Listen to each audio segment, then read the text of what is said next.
स्वास्थ्य पत्रिका हमारी सेहत के आज के अंक के साथ आपकी दोस्त शालिनी मित्तल। स्वीकार करें हमारा प्यार भरा नमस्कार। श्रोताओं, विश्व दृष्टि दिवस प्रतिवर्ष अक्टूबर के दूसरे गुरुवार को मनाया जाता है। ये एक वैश्विक कार्यक्रम है जिसका उद्देश्य अंधापन और दृष्टि बाधिता की ओर ध्यान आकृष्ट करना है। इस वर्ष 12 अक्टूबर को ये मनाया गया, जिसकी थीम थी काम करते समय अपनी आंखों से प्यार करें। इस विश्व दृष्टि दिवस पर कार्यस्थल पर लोगों को उनकी दृष्टि की सुरक्षा के महत्व को समझने में मदद करने और उद्योग समूहों के मालिकों से श्रमिकों के नेत्र स्वास्थ्य को प्राथमिकता देने का आह्वान करने पर केंद्रित था। आइए सुनते हैं इस दिवस पर और अधिक जानकारी। हमें बता रहे हैं लेडी हार्डिंग मेडिकल कॉलेज के eye specialist doctor Om Prakash. नमस्कार। आज मैं आपसे मुखातिब हो रहा हूँ वर्ल्ड साइट डे, जो कि हर साल मनाया जाता है 12 अक्टूबर को या second Thursday of the October को हम ये वर्ल्ड साइट डे मनाते हैं। और इस साल हम मना रहे हैं 24th वर्ल्ड साइट डे मना रहे हैं। इस साल का थीम है love your eyes at your work place. ये इसका थीम है। इसका मतलब ये है कि जो व्यक्ति जिस जगह भी काम कर रहा है और उसका जो एम्प्लॉयर है वो ये प्रमोट करे कि मेरे जो वर्कर हैं उसकी आँख के लिए क्या ज़रूरी है, कैसे उसको प्रोटेक्ट किया जाए, कैसे उसको प्रमोट किया जाए। तो इसके लिए मैं आपको कुछ 5 ऐसी चीज़ों बताऊंगा जिससे आप अपनी आँखों को दुरुस्त कर सकते हैं। तो सबसे पहली बात तो ये है कि आपको पता चलना चाहिए कि क्या मेरी नज़र ठीक है या नहीं, क्या 6 है या नहीं। उसका सिंपल सा तरीका है, आप घर पे या तो टीवी है या कोई कैलेंडर है, उसमें डिफरेंट साइज़ के लेटर्स होते हैं। एक आंख बंद करिए और देखिए क्या आपको उस आंख से वो लेटर पढ़ा जा रहा है या नहीं। इसी तरह से फिर दूसरी आंख को चेक करिए। यदि आपको लग रहा है मेरे को तो दिख नहीं रहा लेकिन मेरे भाई बहन माता पिता को तो दिख रहा है, तो उस संदर्भ में आपको फिर अपनी आंख की जांच करवाना है। आपको डॉक्टर के पास जाना है। हो सकता है वो दवाई डाल के जांच करे और ये पता सुनिश्चित करेगा कि कहीं आपके पर्दे पे तो प्रॉब्लम नहीं है या सिंपल आपको चश्मे की ज़रूरत है। तो आंख की जांच कराना ज़रूरी है। ये हुई पहली बात। दूसरा है, आजकल जो है वर्क फ्रॉम होम, या अधिकतर हम अपने मोबाइल से जुड़े रहते हैं या सेल फोन से जुड़े रहते हैं या पाम टॉप होता है या लैपटॉप होता है। उसमें क्या होता है कि हम एक टकटकी बांध के इन इल्यूमिनेटेड मॉनिटर्स को देखते रहते हैं। उसमें क्या होता है कि जो हमारा नेचुरली ब्लिंकिंग रेट होता है करीब 30 से 35 सेकेंड नेचुरली ब्रेन कंट्रोल करता है। उसका काम होता है जो टीयर फिल्म होती है सबसे भारी परत, उसको वो कॉर्निया पे रीसरफेस करता रहता है, जिससे हमारी आंखों को ड्राइनेस का शिकार ना होना पड़े। लेकिन जब हम ये मोबाइल सेल फोन देखते हैं, खासकर रात को अंधेरा करके देखते हैं, तो वो हमारी आंखों के लिए नुकसानदायक हो जाता है। और ख़ासकर जो मेरे भाई बहन हैं जो कंप्यूटर पे काम करते हैं, ऑफिस में बैठे रहते हैं, उनको तो ये समस्या बहुत ज़्यादा होती है। फिर क्या होता है, वो डॉक्टर उसको आर्टिफिशियल टीयर दे देता है। कुछ महंगी भी हैं, कुछ सस्ती भी हैं, लेकिन उसका एक मूल मंत्र मैं आपको बताना चाहूँगा, 20-20-20। ये 20-20 क्या है? इसको कहते हैं कि हर एक 20 मिनट के बाद आपको 20 फीट दूर देखना है और अपनी आंखों को 20 मिनट के बाद 20 फीट दूर देखना है 20 सेकंड के लिए। और इस 20 सेकंड में आपको जानबूझ के अपनी आंखों को ब्लिंक करना है। तो ये हुआ फार्मूला 20-20-20। फिर एक होता है, हमारे अंदर एक कमी आ गई है, आउटडोर इनएक्टिव एक्टिविटी। हम बाहर जाते ही नहीं है, बच्चे भी नहीं जाते। पहले हमारे ज़माने में आउटडोर एक्टिविटी होती थी, बच्चा बाहर जाता था, पीटी का एक स्कूल होता था, एक्सरसाइज करता था, तो उसको सन रेज पड़ती थी। तो ध्यान रखिएगा, ये जो सन रेज होती हैं ये हमारी आंखों की ग्रोथ के लिए बहुत ज़रूरी हैं और दूसरा विटामिन डी प्रोड्यूस करने के लिए बहुत ज़रूरी है। तो आज के ज़माने में तो ये सब बंद हो गया। बच्चों को बोला आज बाहर जाके देखो, वो कहता है मैं क्यों जाऊँ। उसको बोलो, वो कहेगा मैं सेल फोन में हूँ, मैं काला पड़ जाऊँगा, ये हो जाऊँगा, वो जाना नहीं चाहता। जबकि आउटडोर एक्टिविटी जब हम करते हैं तो हमारे शरीर में एक हार्मोन होता है, इसे कहते हैं डोपामिन, मेलेटोनिन। यदि हम नहीं करते हैं आउटडोर एक्टिविटी तो ये शरीर में कम होने लगता है और इसका हमारे आंखों पे बुरा असर पड़ता है। ये देखा गया है कि ये हार्मोन डोपामिन और मेलेटोनिन यदि नहीं बनेंगे तो उस बच्चे को मायोपिया का शिकार होना पड़ता है। मायोपिया मतलब उसको माइनस के नंबर लगने स्टार्ट हो जाते हैं। आपने देखा होगा आजकल छोटे छोटे बच्चे 3 साल के, 4 साल के, 5 साल के, उनको चश्मा लग गया है। हमारे टाइम पे तो ऐसा नहीं होता था। क्यों? हम तो बाहर जाते थे, धूप में खेलते थे। लेकिन आजकल के बच्चे अपने सेल फ़ोन से लगे रहते हैं और माता पिता भी यही प्रमोट करते हैं कि मेरे को तंग मत कर, अपने सेल फ़ोन देख, अपना काम कर। तो एक तो आउटडोर एक्टिविटी है, मैं ये कहूँगा और सलाह भी दूंगा कि जब भी आपको मौका मिले दिन में कभी भी, जब सन निकला हुआ हो, मैं ये नहीं कह रहा कि धूप में जाके बैठ जाओ, सन निकला हुआ है, उजाला है, आप बाहर जाइए अपने बच्चे के साथ और आउटडोर कोई भी एक्टिविटी कर लिए। और यदि वो पॉसिबल नहीं है क्योंकि आप नौकरी पेशा हैं, तो कम से कम संडे को अपना लंच पैक करिए और गार्डन में जाइए, आराम से उनके साथ फुटबॉल, ये भी जो भी आप खेलिए, और बच्चे को भी खेलने दीजिए। घर से निकलिए, क्योंकि घर पे रहेगा वो सेल फोन देखेगा, यूट्यूब देखेगा या टीवी देखेगा। तो एक तो वो मेरा एक मूल मंत्र है कि आप बाहर जाइए, बच्चे को ले एक रूटीन बनाइए, जाइए। और अंत में मैं कहूँगा कि हमारे डाइट बहुत ज़रूरी है। डाइट के अंदर आंखों के लिए क्या ज़रूरी है? Vitamin A. हम सभी जानते हैं विटामिन ए ज़रूरी होता है, हमने अपनी कक्षाओं में भी पढ़ा है। तो विटामिन ए कहाँ से मिलेगा? मैं कहूँगा कि रोज़ सभी परिवारजनों को कोई ना कोई हरी सब्जी बनाना बहुत ज़रूरी है। ये हरी सब्जियां क्या हैं? पालक है, बथुआ है, लौकी है, घिया है, भिंडी है, जो भी मौसम की सब्जी आ रही है, सस्ती होती हैं, उसको बनाइए, क्योंकि उनमें कुछ ऐसे तत्व होते हैं जब वो शरीर में हमारे जाते हैं वो एब्जॉर्ब होते हैं और हमारे शरीर के अंदर एक कैपेसिटी होती है, उसको वो विटामिन ए में कन्वर्ट कर देता है, तो वहाँ से मिलते हैं। लेकिन आजकल के बच्चे तो हरी सब्जियां खाना नहीं चाहते, तो हमें नहीं पता वो क्या बना रहे हैं। लेकिन घर के अंदर जो हमारे दादा नानी दादी हैं वो कोशिश करें एक हरी सब्जी बनाएं और सबको परोसें और खिलाएं, प्रमोट करिए। और दूसरा, फ्रूट भी बहुत ज़रूरी है हमारी डाइट में। रोज़ कोई ना कोई एक फ्रूट होना चाहिए, वो या तो पीले रंग का हो या फिर लाल रंग का हो। जैसे पपाया हो गया, टमाटर हो गया, गाजर हो गया सलाद में, अमरूद हो गया, संतरा हो गया, सेब हो गया, जो भी सस्ता उस मौसम में आ रहा है या जो भी है, उसको ज़रूर अपने बच्चों को दीजिए, और जिससे कि हमें विटामिन ए मिले। इसी तरह से जो नॉनवेज खाते हैं, ये विटामिन ए फिश यानी कि मछली और अंडे, उसके अंदर भरपूर मात्रा में पाया जाता है। तो ये मेरे हुए 5 ऐसी चीज़ें जो बहुत ज़रूरी है आँखों को दुरुस्त रखने के लिए। अब मैं आपसे बात करूँगा और गुजारिश करूँगा, इस मूल मंत्र को आप ध्यान रखिएगा। ये मेरा अपना नारा है कि celebrate your eyes before your birthday. आप पूछेंगे डॉक्टर साहब ये क्या बात हुई? मैं ये कहूँगा, यदि आपको आँखों के दुरुस्त रखना है तो किसी का भी घर में जन्मदिन मनाने से पहले, उसके 1 हफ्ते पहले उस व्यक्ति को डॉक्टर के पास जरूर ले जाएं, नेत्र विशेषज्ञ के पास, जो सर्टिफाई करेगा बिल्कुल ठीक है जी आपकी आंख। तो नारा हुआ celebrate your eyes before your birthday. जय हिंद।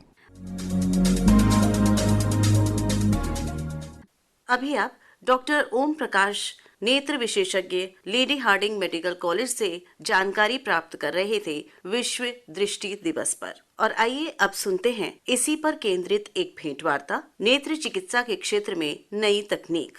हमारी विशेषज्ञ हैं डॉक्टर स्वाति फूलजले। आप नेत्र चिकित्सक हैं अखिल भारतीय आयुर्विज्ञान संस्थान नई दिल्ली में। आपसे बात कर रही हैं शालिनी मित्तल।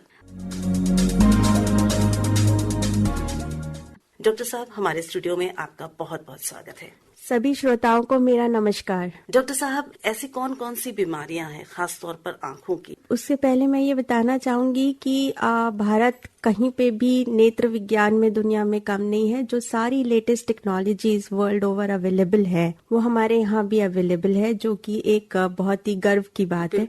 जैसे कि आपने पूछा शालिनी जी कि क्या क्या बीमारियां होती है कॉमन, तो मैं आपको बताना चाहूंगी चश्मे की बीमारी है जो काफी कॉमन होती है, और उसके अलावा सफेद मोतियाबिंद होता है, काला मोतियाबिंद होता है, पर्दे की होती है, डायबिटीज का हमारे यहाँ पे इंसिडेंस बढ़ता जा रहा है। इस वजह से डायबिटीज की वजह से जो पर्दे में प्रॉब्लम आती है वो भी काफी कॉमन हो गई है आजकल। बच्चों में अगर ये होता है, मान लीजिए मोतियाबिंद, तो अगर इनका सही समय पर इलाज ना हो तो ये एक मतलब बच्चों की रोशनी को कम कर देता है। पर उसको पहचानना उतना ही कठिन होता है, क्योंकि छोटा बच्चा ना तो अपनी बात बता सकता है, और परिवार में जैसे माता पिता हैं उनको भी सही समझ नहीं आता है कि इसको आंखों की समस्या है और इसे तुरंत डॉक्टर के पास ले जाना जरूरी है। तो ऐसी स्थिति में वो क्या करें, मतलब घर पे कैसे पहचानें? जी, आई थिंक ये बहुत ही इम्पोर्टेंट सवाल है शालिनी जी, क्योंकि अवेयरनेस बहुत जरूरी है। तो अगर आपको लगता है कि आप अपने बच्चे को, एक तो जब वो पैदा होता है तो नॉर्मली 1-1.5 महीने के बाद वो चीजों को देखना शुरू कर देता है। तो आप ये जरूर देखें कि अपने बच्चों के सामने कोई खिलौना या खुद भी जाए तो आप देखें कि क्या वो आपकी तरफ देख रहा है,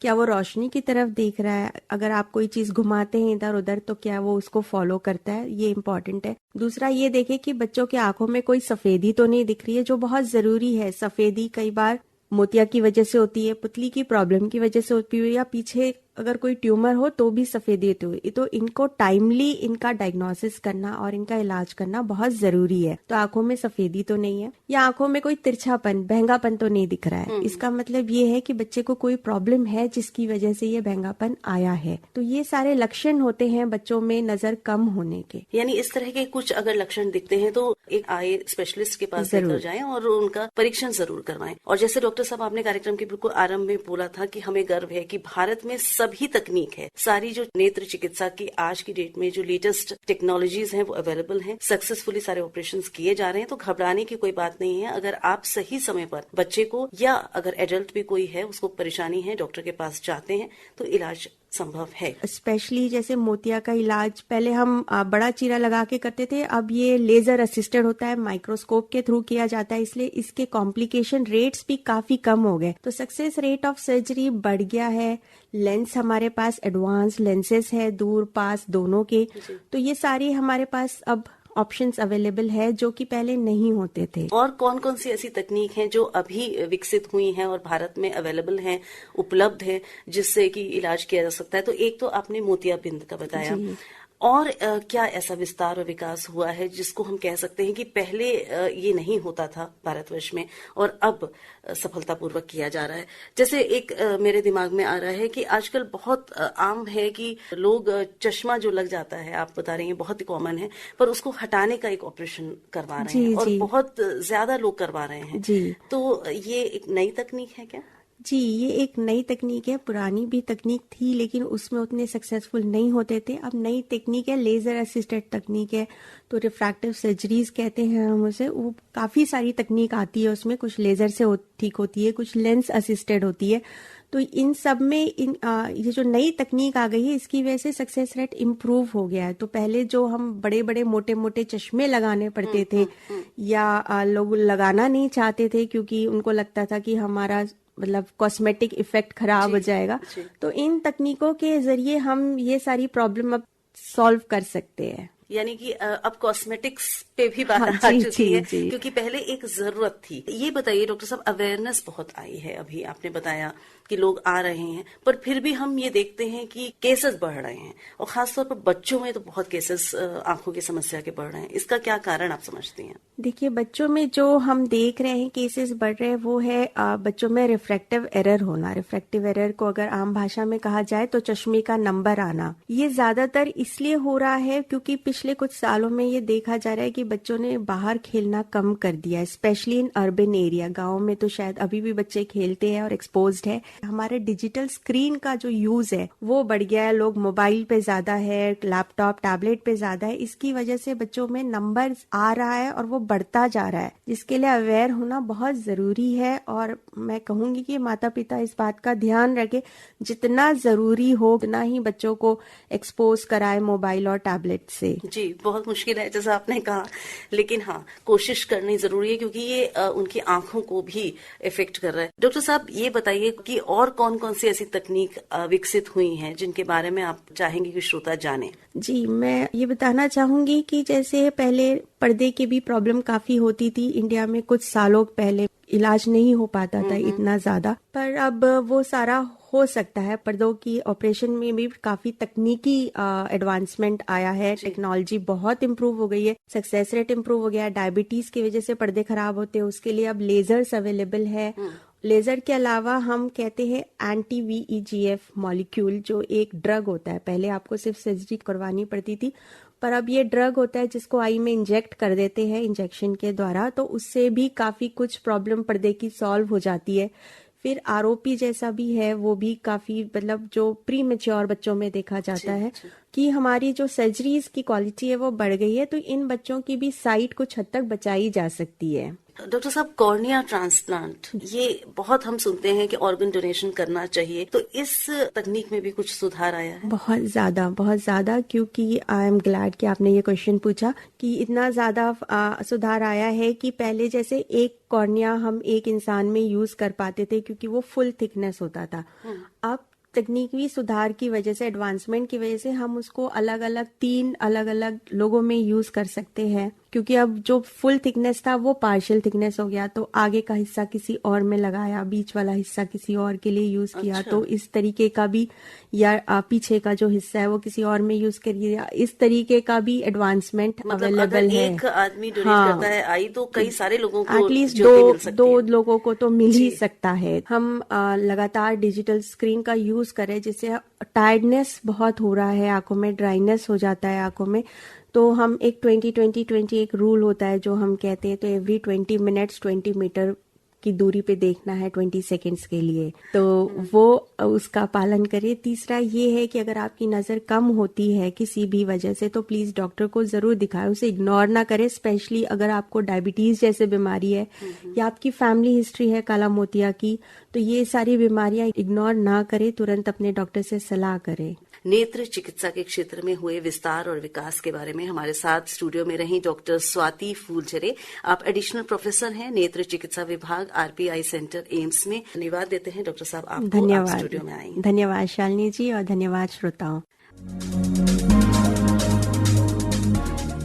नेत्र चिकित्सा के क्षेत्र में नई तकनीक। अभी आप डॉक्टर स्वाति फूलझरे, नेत्र चिकित्सक, अखिल भारतीय आयुर्विज्ञान संस्थान नई दिल्ली से ली गई ये भेंटवार्ता सुन रहे थे। आपसे बात कर रही थी शालिनी मित्तल।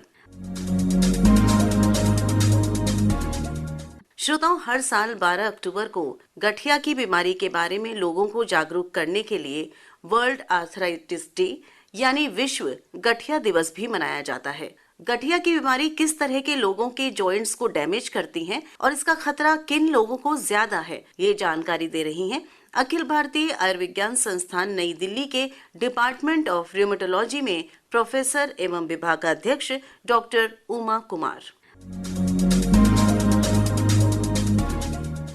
मैं doctor Uma Kumar, head department of rheumatology at AIIMS New Delhi, world arthritis day यानी कि विश्व गठिया दिवस के उपलक्ष्य में आपसे कुछ कहना चाहती हूँ। इस बार वर्ल्ड आर्थराइटिस डे की थीम है it is in your hand, take action, यानी कि गठिया से निजात पाना पूरी तरह आपके हाथ में है। इसका मतलब है कि अगर आपको गठिया के कोई भी लक्षण हैं तो तुरंत अपने डॉक्टर को दिखाएं। और गठिया के लक्षण होते हैं जॉइंट में सूजन आ जाना, लालिमा रहना, कामकाज करने में दर्द होना जॉइंट्स में। इसके अलावा जब सुबह सोकर उठते हैं तो जोड़ों में जकड़न रहती है जो कि आधे घंटे से ज़्यादा तक महसूस होती है। बाकी के लक्षण गठिया के डिपेंड करते हैं कि गठिया किस बीमारी में हो रहा है, यानी कि गठिया एक लक्षण मात्र है बहुत सारी बीमारियों का। और उन बीमारियों के लक्षण जैसे कि बहुत दिनों तक बुखार आना, बार बार मुंह में छाले हो जाना, अत्यधिक बालों का झड़ना, त्वचा पर लाल चकत्ते आ जाना, धूप में जाने पर सन एक्सपोज्ड पार्ट्स में रैशेस हो जाना, आंखों में आंसू का कम बनना, लार का कम बनना, सर्दियों में उंगलियों का सफ़ेद लाल नीला सा हो जाना, जिसे हम रेनॉल्ड्स फेनोमेना कह देते हैं। इसके अलावा जिस ऑर्गन पर गठिया का असर आता है उसके लक्षण आने शुरू हो जाते हैं। सबसे अच्छी बात यह है कि आजकल दवाओं से गठिया का इलाज पूरी तरह संभव है और बहुत सारी दवाएं इसके इलाज के लिए मौजूद हैं, जिसमें कुछ disease modifying anti rheumatic drugs होती हैं जैसे कि मीथोट्रेक्सेट, लेफ्लोनोमाइड एक्सेट्रा, और बायोलॉजिक ड्रग्स अवेलेबल हैं, बायोसिमिलर्स हैं, कुछ टारगेटेड थेरेपीज़ अवेलेबल हैं जैसे जैक इनहिबिटर्स और स्टीरॉयड्स। पेन किलर्स गठिया का इलाज नहीं है और स्टीरॉयड भी उन लोगों को दिए जाते हैं जिनमें कुछ स्पेसिफिक क्लिनिकल कंडीशंस होती हैं, और इसका जो सेवन है वो कम से कम समय के लिए किया जाना चाहिए, क्योंकि बहुत सारी अच्छी दवाएं, कारगर दवाएं अवेलेबल हैं मार्केट में जो ज़्यादा इस्तेमाल होनी चाहिए। गठिया का इलाज अगर सही टाइम पर ना किया जाए और सही से ना किया जाए तो दूसरी बीमारियों होने का खतरा बहुत बढ़ जाता है, जैसे कि डायबिटीज़, हाइपरटेंशन, हार्ट की बीमारियां, लकवा मार जाना, इसके अलावा लंग्स में असर आ जाना, इवन यहाँ तक कि जो मरीज है उसकी जो लाइफ स्पैन है वो भी कम हो जाती है। तो इसलिए बहुत ज़रूरी है कि गठिया जैसी बीमारियों के बारे में लोगों तक जानकारी पहुंचाई जाए और जो फिजिशियंस हैं उनमें भी अवेयरनेस इंक्रीज होने की ज़रूरत है। अभी आप वर्ल्ड आर्थराइटिस डे पर जानकारी प्राप्त कर रहे थे। विशेषज्ञ थी डॉक्टर उमा कुमार। आप अखिल भारतीय आयुर्विज्ञान संस्थान में डिपार्टमेंट ऑफ रिमेटोलॉजी में प्रोफेसर एवं विभागाध्यक्ष हैं। कार्यक्रम में आगे सुनेंगे एक भेंटवार्ता। रीढ़ की हड्डी के रोगों के उपचार की नवीनतम तकनीक के विषय में जानकारी। आप सब जानते हैं कि रीढ़ की हड्डी नसों का समूह होती है जो दिमाग का संदेश शरीर के अन्य अंगों तक पहुंचाती है। जाहिर है, अगर स्पाइनल कॉर्ड में कोई समस्या हो जाए या चोट लग जाए तो स्थिति पूरे शरीर के लिए घातक हो सकती है। स्पाइनल कॉर्ड की बीमारियों के उपचार की नवीनतम तकनीक, इस पर बात करने के लिए आज हमारे साथ हमारे स्टूडियो में है doctor H S. Chhabra, chief of spine services और medical director, Indian spinal injury centre, New Delhi से। डॉक्टर छाबरा, बहुत बहुत स्वागत है आकाशवाणी के स्टूडियो में आपका। नमस्कार, आपका धन्यवाद मुझे यहाँ बुलाने के लिए। डॉक्टर साहब, रीढ़ की हड्डी, इसमें जो भी चोट लगती है या इसमें कोई समस्या आती है, कौन कौन सी ऐसी तकलीफें हैं जो किसी को हो सकती हैं रीढ़ की हड्डी से जो संबंधित हो? एक तो पहले बताना चाहूँगा, ये बहुत कॉमन है प्रॉब्लम। जुकाम के बाद सबसे कॉमन एलिमेंट कमर का दर्द होता है। तो बट कमर का दर्द या गर्दन का दर्द खाली एक सिम्टम है, अंदर बीमारियां अलग हो सकती हैं। सबसे आम कारण है मैकेनिकल कॉजेस ना, अगर जैसे कि अगर मांसपेशियां कमज़ोर हो जाते हैं या डिस्क की प्रॉब्लम हो, पर कई बार अंदर इन्फेक्शन भी हो सकती है, डिजेनरेटिव चेंजेस भी हो सकते हैं, कई बार ट्यूमर भी हो सकता है, ऑस्टियोपोरोसिस भी हो सकता है। तो ऐसे कई कारण हैं जिससे रीढ़ की हड्डी की प्रॉब्लम्स हो सकती हैं। डॉक्टर साहब, ये बताइए कि ये जो जितनी भी आपने तकलीफें बताई, क्या ये सारी क्योरेबल हैं आज की डेट में? जनरली हम सारी मैनेज कर सकते हैं ना, कोई ऐसा इलाज नहीं होता कि ये किया आप जिंदगी में कभी भी नहीं होगा। जैसे जुकाम कभी भी हो सकता है, वैसे कमर का दर्द भी हो सकता है। हमें सिम्टम का इलाज करना है और दोबारा बार बार तंग ना करे, उसके लिए एक अच्छी जीवन शैली रखनी है। कुछ ऐसी बीमारियां होती हैं जैसे कि अगर चोट लग जाए स्पाइनल कॉर्ड को, तो स्पाइनल कॉर्ड के सेल्स रीजनरेट नहीं करते। तो डॉक्टर साहब, ये भी बताइए कि इसकी ट्रीटमेंट की प्रक्रिया क्या रहती है? मतलब पहले तो जैसे दर्द का उपचार तो ऑलमोस्ट कॉमन है, बट कारण क्या है उसका इलाज नहीं करेंगे तो फिर वो ठीक नहीं होगा। पर अगर कोई इन्फेक्शन है तो उसका उपचार एंटीबायोटिक से करना है। ज़्यादा दबाव है तो कई बार ऑपरेशन की भी ज़रूरत पड़ती है। उसी तरह अगर ट्यूमर है तो उसको देखना है, ऑस्टियोपोरोसिस है तो उसका इलाज उस हिसाब से करना है। और अक्सर 95 से 97% में सारे इलाज कंजर्वेटिव मीन्स से ही किए जा सकते हैं, बट 3 से 5% में कई बार ऑपरेशन की भी जरूरत पड़ती है। तो कई बार ऑपरेट करके स्पाइन स्टेबलाइज करके दबाव हटाने की भी जरूरत पड़ सकती है। जी डॉक्टर साहब, ये भी बहुत आम धारणा है कि रीढ़ की हड्डी का ऑपरेशन एक बहुत ही मेजर ऑपरेशन है, बहुत ही मुश्किल ऑपरेशन है और लोग कहते हैं कि नहीं कराया जाए। मतलब एक आम धारणा की मैं बात कर रही हूँ, ये ऐसी धारणा क्यों है?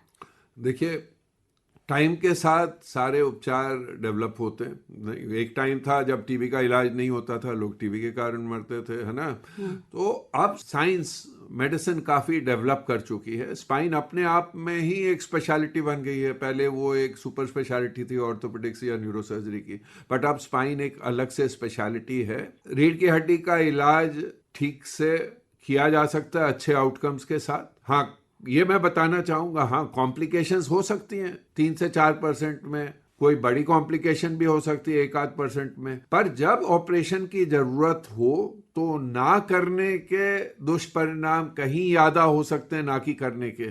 किया तब जाता है जब ऐसे इलाज ना आ रहा हो, दिक्कत बढ़ती जा रही हो। क्वालिटी ऑफ लाइफ भी देखनी है और ये भी देखना है कि उसके कारण पैरों में कमजोरी तो नहीं पड़ रही, पेशाब और स्टूल का कंट्रोल तो नहीं जा रहा। तो ये एक मिथ है आज की डेट में। स्पाइन सर्जरी बिल्कुल काफ़ी सेफ है और दोराहे पे है। या ना कराएं या कराएं, जब जरूरत है तो ना कराने के कहीं ज़्यादा एडवर्स इफेक्ट्स और दुष्परिणाम हो सकते डेली कई ऑपरेशंस आप करते हैं, तो ये भी बताइए कि किस तरह के एडवांसमेंट्स हुए हैं, स्पेशली अगर हम स्पाइनल ट्रीटमेंट की बात करते हैं। हैं। एडवांसमेंट्स बहुत हैं। सबसे पहले बोलना चाहूँगा कि prevention is better than cure, यहाँ पे बिल्कुल खरा उतरता है। तो वेलनेस पे जोर डालना, ना कि इलाज पे जोर डालना, ये एक बहुत बड़ी एडवांसमेंट है और इसके बारे अवेयरनेस फैलाई जा रही है। दूसरा, तकलीफ हो तो डायग्नोस्टिक्स बहुत एडवांस हो गई है, चाहे वो इमेजिंग मोडालिटीज़ हों, तरह तरह के एमआरआई हैं जिसमें स्पाइनल कॉर्ड के फंक्शन को भी असेस किया जा सकता है।